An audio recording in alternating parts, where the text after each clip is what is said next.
नमस्कार, स्वागत है आप सभी का देवभूमि समाचार में। मैं आपके साथ निकिता कश्यप। बुलेटिन की शुरुआत करते हैं। खबर हरिद्वार से है, जहां मुख्यमंत्री पुष्कर सिंह धामी का आज हरिद्वार का दौरा है। आपको बताते चलें कि सुबह 11 बजे ही वे सीसीआर पहुंच चुके हैं और जहां कुंभ मेला 2027 से संबंधित कार्यों का शिलान्यास उनकी ओर से किया जाएगा। तो वहीं आपको बता दें कि इसके साथ ही वे कुंभ मेला 2027 की तैयारियों के लिए संबंध में अधिकारियों के साथ समीक्षा बैठक भी करेंगे। तो वहीं करीब 1.5 घंटे तक चलने वाली हरिद्वार कार्यक्रम के बाद मुख्यमंत्री पुष्कर सिंह धामी लगभग 12:30 बजे के करीब राजधानी देहरादून लौट जाएंगे। तो वहीं आपको बता दें कि इस दौरे का उद्देश्य आगामी कुंभ मेले की तैयारियों को अंतिम रूप देना है। तो वहीं संबंधित अधिकारियों को दिशा निर्देश प्रदान करना है।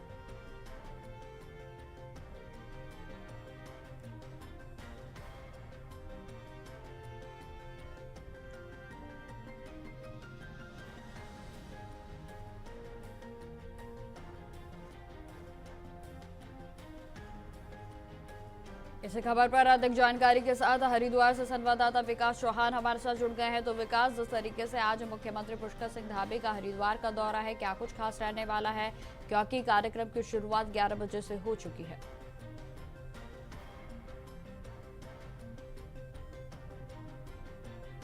कुंभ मेला 2027 की तैयारियों को लेकर अभी समीक्षा बैठक वो अधिकारियों के साथ यहाँ सीसीआर में ले रहे हैं। अगर हम बात करें, उससे पहले उन्होंने कुंभ मेला कार्य के लिए जिस तरह से 34 जो प्रमुख कार्य हैं उनका यहाँ पर उन्होंने शिलान्यास किया है। करीब 234 करोड़ के ये जो कार्य हैं ये कुंभ मेले के लिए होने हैं, जिसमें घाट का निर्माण, सड़क, पेयजल जो और जल आपूर्ति है, इस तरह की जो कार्य हैं उनको प्रमुखता के साथ यहाँ पर लिया गया है, जिनका शिलान्यास आज मुख्यमंत्री के द्वारा यहाँ पर किया गया है। साथ ही समीक्षा बैठक मुख्यमंत्री के द्वारा यहाँ पर फिलहाल ली जा रही है कि किस तरह की तैयारी है। जो उत्तराखंड धामी सरकार है, उत्तराखंड सरकार है, उसका पूरा ध्येय यही है कि 2027 का जो कुंभ है वो दिव्य और भव्य यहाँ पर किया जाना उनकी तरफ से प्रमुखता है। वहीं अखाड़ों ने भी अपनी सहमति इस पर यहाँ पर पिछले दिनों दी है, जब मुख्यमंत्री ने अखाड़ों के साथ यहाँ पर सभी 13 अखाड़ों के साथ यहाँ पर बैठक की थी। सभी ने एक मत होकर जो भव्य दिव्य आयोजन है कुंभ का, उसका यहाँ पर सहमति अपनी तरफ से भी दी थी। ठीक है विकास, तमाम जानकारी के लिए आपका बहुत बहुत धन्यवाद। खबरों में आगे बढ़ते हैं। उत्तराखंड के मुख्यमंत्री पुष्कर सिंह धामी ने कांग्रेस पर कड़ा हमला करते हुए कहा कि कांग्रेस का एआई का समिट में विरोध यह दर्शाता है कि पार्टी देश विरोधी सोच के प्रतीक बन चुकी है। जहां उन्होंने यह भी कहा कि कांग्रेस ने हमेशा विकास कार्यों में रुकावट डालने का काम किया है और देश की प्रगति में भी रोड़े अटका रही है।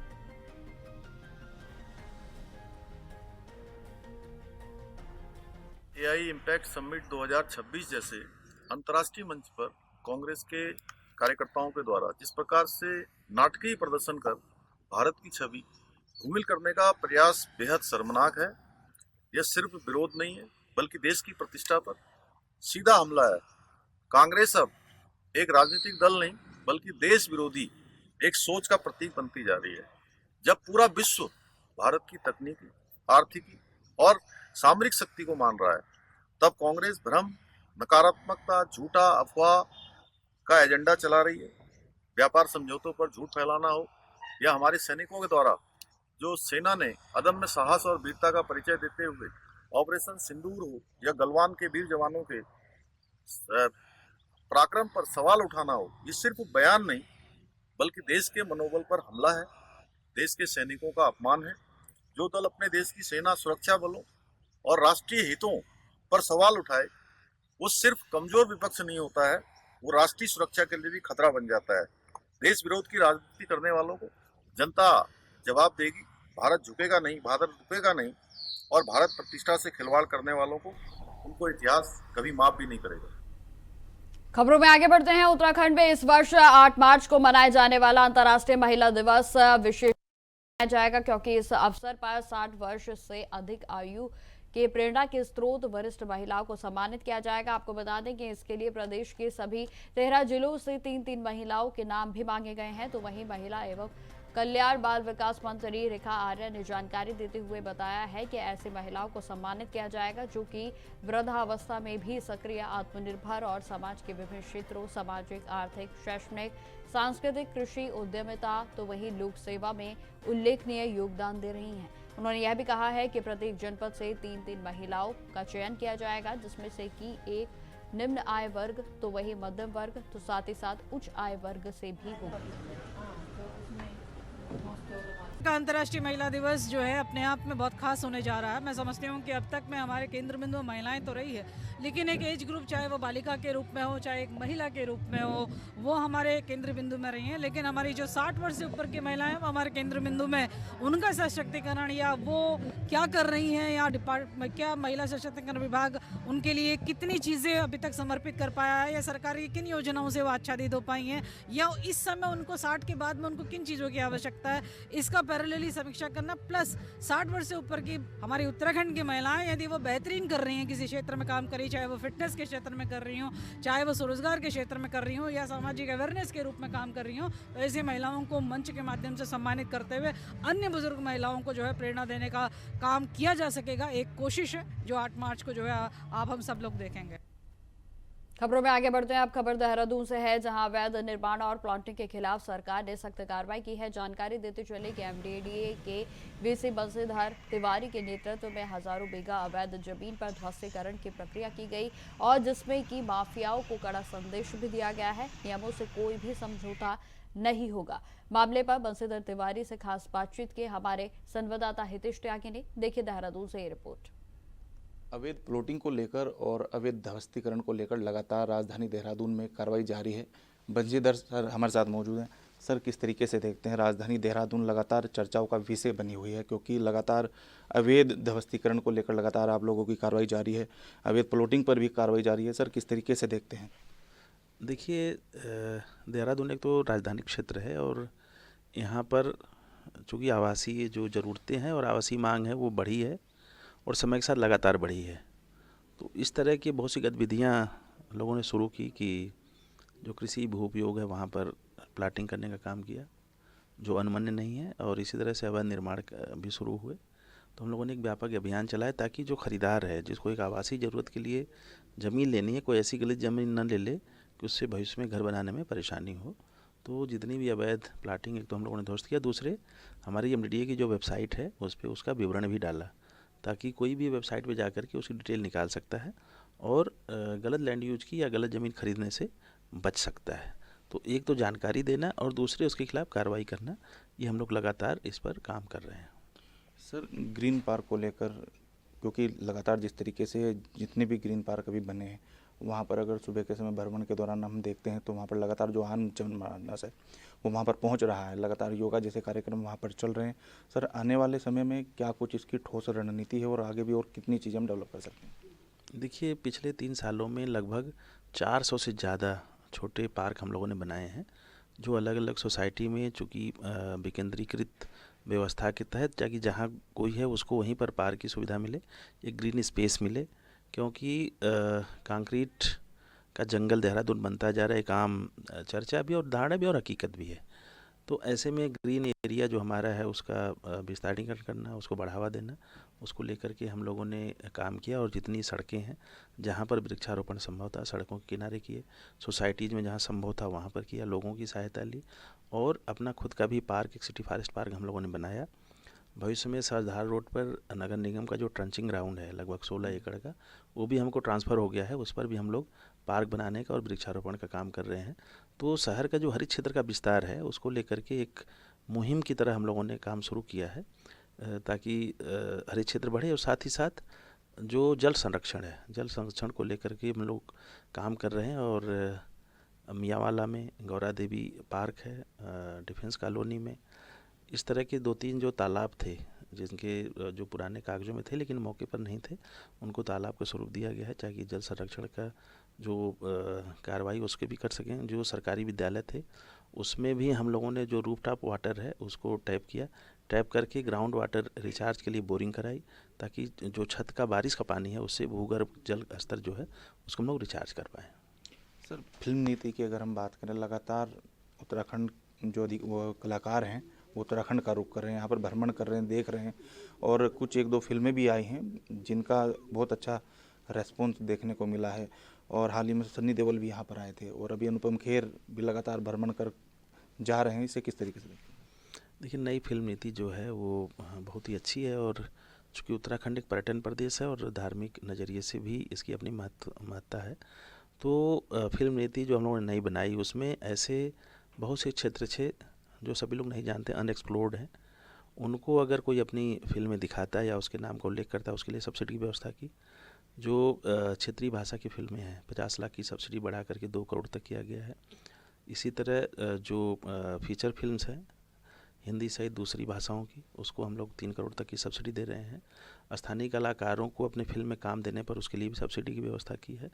तो ये सब ऐसी उसमें प्राविधान है जो उत्तराखंड को फ़िल्म शूटिंग के लिए एक केंद्र के रूप में उभारने में, और यहाँ पर शूटिंग करने में ऑनलाइन जो हम लोगों ने सिस्टम किया सिंगल विंडो से, उससे अनुमति मिलने में भी बहुत आसानी हो रही है। तो लगातार लोग उत्तराखंड का रुख कर रहे हैं। तिवारी सर ने साफ तौर पर कहा है कि जिस तरीके से एमडीडीए अवैध निर्माण को लेकर कार्रवाई कर रहा है, ये कार्रवाई आगे भी जारी रहेगी और इसको लेकर आम जन से जो जन जागरूकता का अभियान है वो भी व्यापक रूप से चलाया जा रहा है। कैमरा पर्सन हर्ष सुनियाल के साथ हितेश त्यागी, इंडिया वॉइस, देहरादून। तो खबरें लगातार जारी रहेंगी, फिलहाल रुकते छोटे से ब्रेक के लिए। तो ब्रेक के बाद एक बार फिर से स्वागत है आप सभी का। बढ़ते हैं खबरों की ओर। खबर हरिद्वार से है, जहां भगत सिंह चौक के पास बने अंडरपास में हर साल बारिश के पानी भर जाने से लोगों को खासा परेशानियों का सामना करना पड़ता है, और जहां खासकर के रानीपुर मोड़ से सिडकुल जाने वाले हजारों कर्मचारियों को लंबा रास्ता तय करना पड़ता है, और कई बार बाइक सवार अंडरपास में अनजाने में घुस जाते हैं, और जिससे कि अधिक पानी होने की वजह से हादसों का भी शिकार हो जाते हैं। और जहां जिलाधिकारी मयूर दीक्षित ने अब जानकारी दी है कि इस जल भराव की समस्या के समाधान के लिए सिंचाई विभाग के साथ बैठक की गई है और एक योजना तैयार भी की गई है, जिस पर की प्रस्ताव को शासन में भेज दिया गया है। तो वहीं स्वीकृति मिलने के बाद इस समस्या का समाधान किया जाएगा। जल भराव की काफ़ी पुरानी समस्या है। इसके लिए एक विस्तृत प्लान बनाया गया है सिंचाई विभाग के माध्यम से, जिसमें हम रेन वाटर जो है उसका डिस्चार्ज कैसे हम वहाँ से उसको रिमूव कर सकते हैं। इस प्लान को प्रस्तुत किया गया है अभी शासन में, वहाँ पर उसकी प्रक्रिया गतिमान है, और उस प्लान के अप्रूव होते ही फिर कार्य प्रारंभ किया जाएगा, जिससे कि एक परमानेंट सोल्यूशन मिलेगा भगत सिंह चौक में जल भराव के निस्तारण का। खबरों में आगे बढ़ते हैं। राज्य में सिटी गैस डिस्ट्रीब्यूशन परियोजना की प्रगति एवं उनसे संबंधित चुनौतियों के सामने के लिए मुख्य सचिव की अध्यक्षता में उच्च स्तरीय समीक्षा बैठक आयोजित की गई, और जहां बैठक में जिलाधिकारियों को निर्देश दिए गए हैं कि वे परियोजनाओं के लिए समयबद्ध अनुमतियां, तो वहीं भूमि उपलब्धता के साथ साथ विभिन्न विभागों के बीच समन्वय सुनिश्चित करें। साथ ही आपको बताते चलें कि प्रत्येक जनपद में जिला पूर्ति अधिकारी को भी CZD कंपनियों के समन्वय के लिए नोडल अधिकारियों के नामित और परियोजनाओं में नियमित निगरानी के लिए एक अधिकारी को तैनात करने के निर्देश दिए गए हैं, जहां मुख्य सचिव ने स्पष्ट किया है कि किसी भी प्रकार की अनुमति में अनावश्यक विलंब ना हो।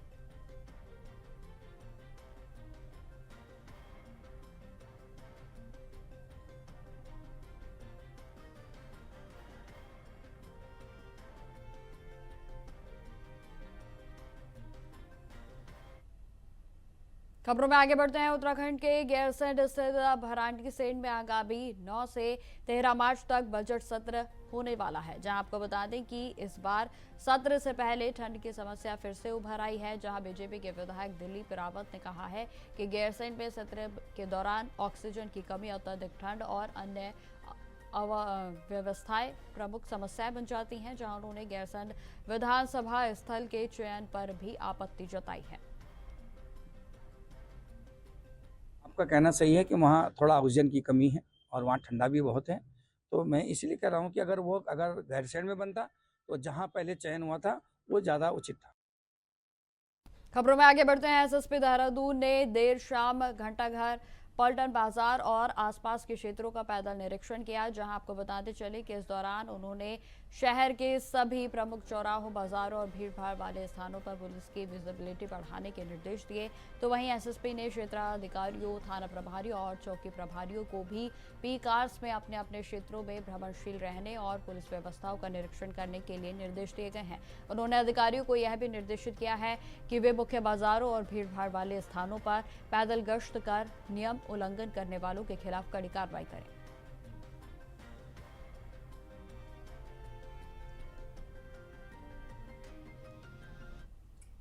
उत्तराखंड को फल पट्टी के रूप में विकसित करने के लिए राज्य सरकार ने ड्रैगन फ्रूट, कीवी और अति सघन सेब बागवानी और सुफल योजना के तहत फलोत्पादन को बढ़ावा देने की दिशा में एक महत्वपूर्ण कदम उठाया है। आपको बता दें कि सचिवालय में आयोजित उच्चाधिकारी प्राप्त समिति की बैठक में इन योजनाओं के प्रभावी क्रियान्वयन पर चर्चा की गई और जहां मुख्य सचिव ने जानकारी दी है कि राज्य के उच्च हिमालयी और मध्य पर्वतीय क्षेत्रों में जलवायु और मिट्टी के फलोत्पादन के लिए अनुकूल है। उन्होंने 10 क्लस्टरों का चरणबद्ध विकास करने तो वहीं 30 प्रोग्रेसिव किसानों को तैयार करने के साथ साथ उच्च उत्पादकता वाली किस्मों का चयन करने के भी निर्देश जारी किए हैं।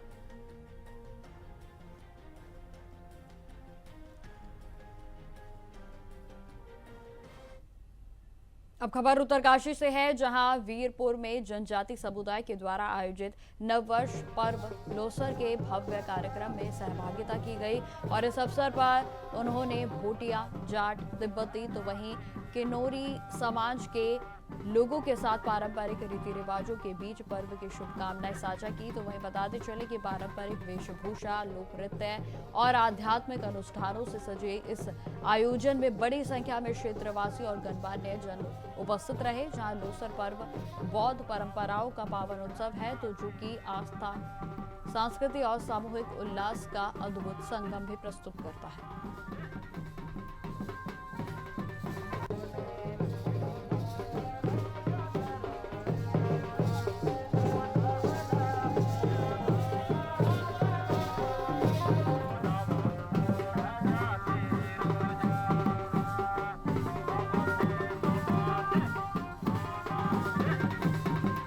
वीरपुर गांव के जनजाति के लोगों द्वारा लोसर का जो मेला मनाया गया है, ये अपनी धार्मिक और संस्कृति की पहचान बनाए के रखने के लिए जनजाति के लोगों के द्वारा भव्य और दिव्य जो है लोसर का मेला मनाया जा रहा है। मैं इस अवसर पर सभी ग्रामवासियों को और जनपदवासियों को लोसर की बहुत बहुत बधाई देता हूँ, शुभकामनाएं देता हूँ। और खासतौर पर मैं बधाई देना चाहता हूँ अपनी जनजाति की, अपनी मातृशक्ति की, जिन्होंने अपनी पारंपरिक वेशभूषा में आकर आज भी अपनी संस्कृति को जिंदा रखा है। मैं उनको बहुत बहुत बधाई देता हूँ, शुभकामनाएं देता हूँ और आप सबकी जो है सुख समृद्धि की ऐश्वर्य कामना करता हूँ।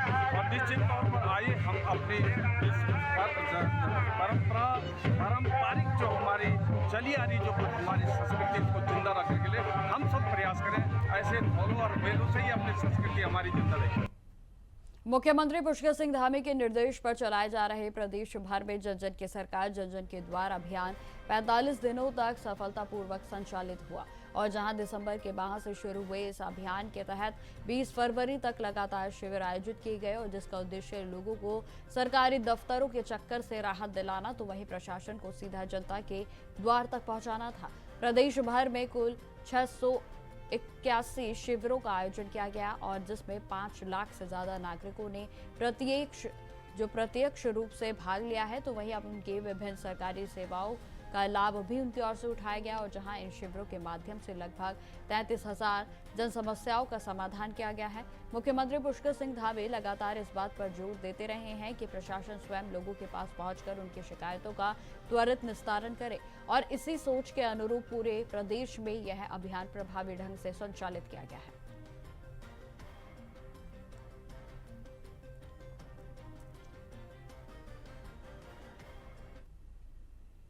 तो फिलहाल मेरे साथ इस बुलेटिन में इतना ही। देश दुनिया की तमाम खबरों की जानकारी के लिए बने रहे हमारे साथ। नमस्कार।